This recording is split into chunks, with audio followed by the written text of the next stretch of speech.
Morning. It's Tuesday, April 16th, 2024. Well, it's a beautiful day here in Rusty, Rhode Island. The sun's out. There's barely any wind. So I was out cutting grass out on the back 40, and all of a sudden, I got no steering. So I've had issues with this in the past. I actually had to make my own ball joints for this thing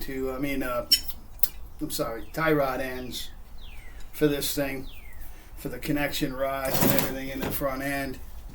But now the steering box is let go. The thing is actually made out of plastic. I can't believe they made this.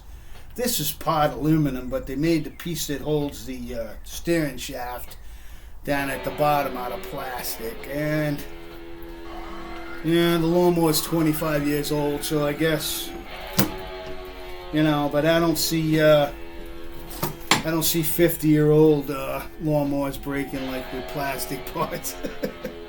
I wish I had one of those older lawn boys or something. Them things seem to go forever. With this one, I just change parts continuously. The motor itself, the Kohler engine, I've had no problems with except the carburetor. For some reason, it has an electric valve in it that turns the fuel off when it's not running. Which kind of doesn't make sense because it would seem that the float, once the rose up, it would close off the needle valve. But if I turn this lawnmower off, it'll fill the cylinder up with gas. Everything that's in the tank goes right into the cylinder.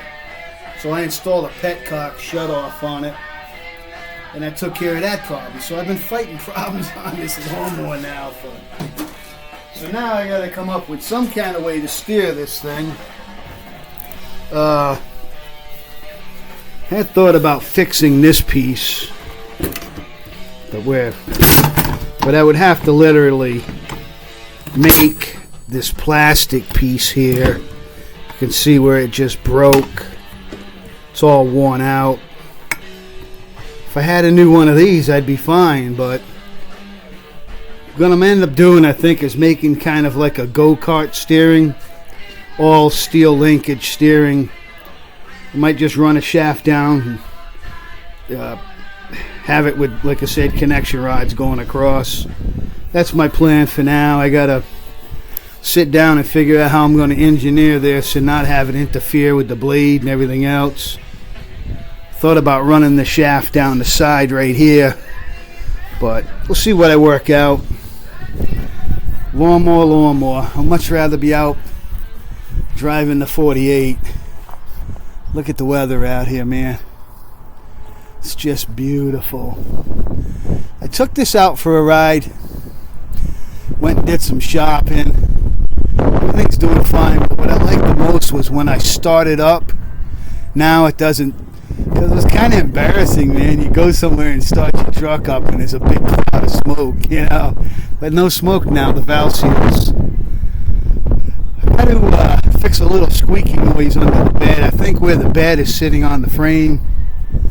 So I set it metal on metal, and I probably shouldn't have done that. I'm probably going to have to put some rubber pads.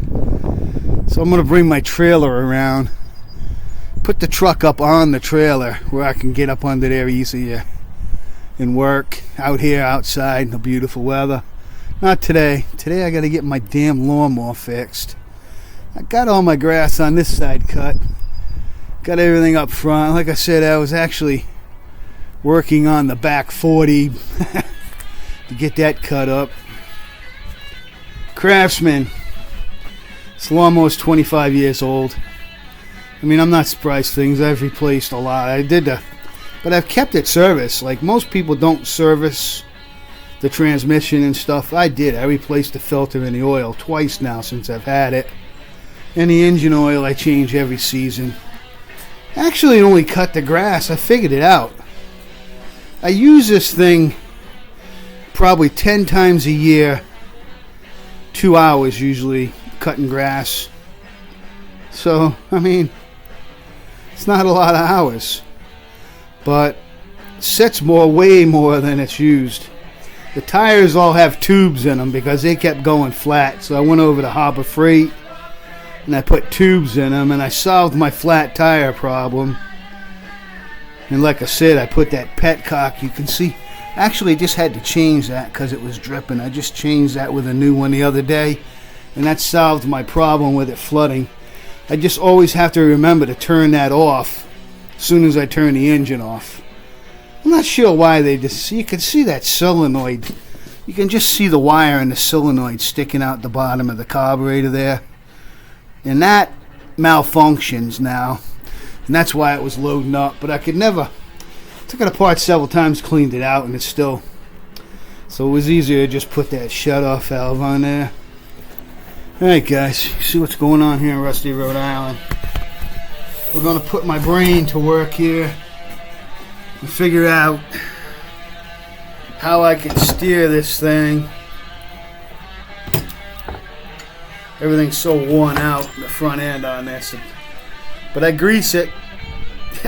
Out from Rusty, Rhode Island. Hope you're enjoying your day.